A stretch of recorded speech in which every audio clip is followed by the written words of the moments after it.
അഷിൻ, പത്തനംതിട്ട, കോട്ടയം, ഇടുക്കി ജില്ലകളിലാണ് orange alert തുടരുന്നത്. മറ്റു ജില്ലകളിലെ മഴ സാഹചര്യം എങ്ങനെയായിരിക്കുമെന്നാണ് ഇപ്പോൾ മുന്നറിയിപ്പ്?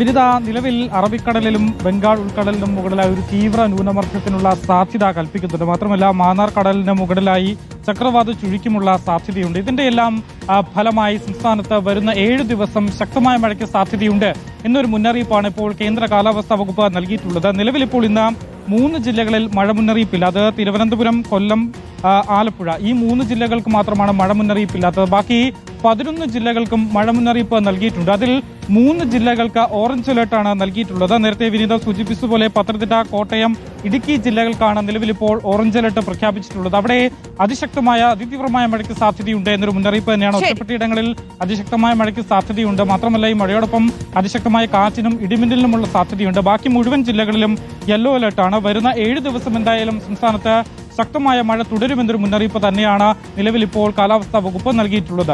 അപ്പോൾ തുലാവർഷം കടുക്കുക തന്നെയാണ്. പുറത്തിറങ്ങുമ്പോൾ കുടയെടുക്കാൻ മറക്കേണ്ട. ഇടിമിന്നലോട് കൂടിയ മഴയ്ക്ക് തന്നെയാണ് സാധ്യത. അതുകൊണ്ട് പ്രിയപ്പെട്ട പ്രേക്ഷകരെ സൂക്ഷിക്കുക. പ്രത്യേകിച്ച് വൈദ്യുതി ഉപകരണങ്ങളെല്ലാം ഉപയോഗിക്കുമ്പോൾ ശ്രദ്ധിക്കണം. കുട്ടികൾ ഈ പ്ലഗിലൊന്നും സ്വിച്ചിലൊന്നും കളിക്കാതെ നോക്കുകയും വേണം. കാരണം ഈർപ്പമുണ്ടെങ്കിൽ പെട്ടെന്ന് ഷോക്ക് ഏൽക്കാനുള്ള സാധ്യതയുമുണ്ട്. അരിയക് വർഷ കൂടി തുടരുന്നുണ്ട്. കട്ടപ്പനയിൽ നിന്ന് അലി, ഞാൻ നേരത്തെ പറയുകയായിരുന്നു രാഹുലോട്, ഇപ്പോൾ മഴ മാറുന്നതോടൊരു ആശ്വാസമുണ്ട്. പക്ഷേ അവിടുത്തുകാരുടെ ദുരിതം അത് കഠിനം തന്നെയാണ്. നേരത്തെ അലി പറഞ്ഞതുപോലെ, അലിയുടെ റിപ്പോർട്ടിൽ പറഞ്ഞതുപോലെ 2018 സമാനമായ രീതിയിലുള്ള സ്ഥിതിയായിരുന്നു അവിടെ ഉണ്ടായിരുന്നത്. മാത്രമല്ല അന്ന് വെള്ളം കയറാത്ത സ്ഥലങ്ങളിൽ പോലും ഇപ്പോൾ വെള്ളം കയറുന്ന ഒരു നിലയിലേക്ക് എത്തിയിരുന്നു അല്ലേ വിനിത? തീർച്ചയായും ഇന്നലെ ഒറ്റ രാത്രി കൊണ്ട് പെയ്തിറങ്ങിയ മഴയിൽ കനത്ത നാശനഷ്ടമാണ് കുമളി അതുപോലെ നെടുങ്കണ്ടം ഭാഗങ്ങളിൽ ഉണ്ടായിരിക്കുന്നത്. നമ്മൾ എറണാകുളത്തു നിന്നും ഈ ഇടുക്കിയിലേക്ക് വരുന്ന യാത്രയിൽ കണ്ട കാഴ്ചകളും വളരെ ദയനീയമാണ്.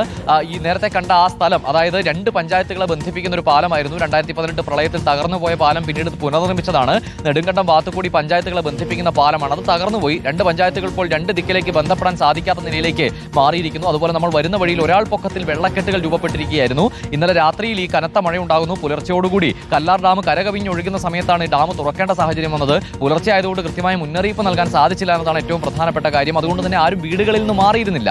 ഈ കല്ലാർ ഡാം തുറന്ന സമയത്ത് ചിന്നാറ് കരകവിഞ്ഞൊഴുകിയാണ് ഈ പാലങ്ങൾ തകർന്നതും റോഡുകളിലേക്ക് വെള്ളം കയറിയതും നേരത്തെ ദൃശ്യങ്ങളിൽ കണ്ട കനത്ത നാശനഷ്ടങ്ങൾ പല വീടുകളിലും ഉണ്ടാകുകയും ചെയ്ത സാഹചര്യം ഉണ്ടായത്. വീടുകളിൽ നിന്നെല്ലാം ആളുകളെ രാവിലെ തന്നെ ഒരുപാട് പേരെ മാറ്റിപ്പാർപ്പിക്കുന്ന സാഹചര്യം ഉണ്ടായി. ഒരുപാട് വലിയ നഷ്ടങ്ങൾ വീടുകൾക്ക് സംഭവിച്ചിട്ടുണ്ട്. എന്തായാലും ഇന്നിപ്പോൾ വൈകുന്നേരം മഴ മാറി നിൽക്കുന്നുണ്ട്. പക്ഷേ ഇന്നലെ രാത്രിയിലാണ് കനത്ത മഴയുണ്ടായത്. അതുകൊണ്ട് തന്നെ കനത്ത ജാഗ്രതാ നിർദ്ദേശം തന്നെ തുടരുകയാണ്. നിലവിൽ എന്തായാലും ആശ്വാസം ലഭിക്കുന്ന ഒരു കാലാവസ്ഥയിൽ തന്നെ തുടരുകയാണ്. ഇങ്ങനെ തുടരുമെന്ന് പ്രതീക്ഷിക്കാം വിനീത.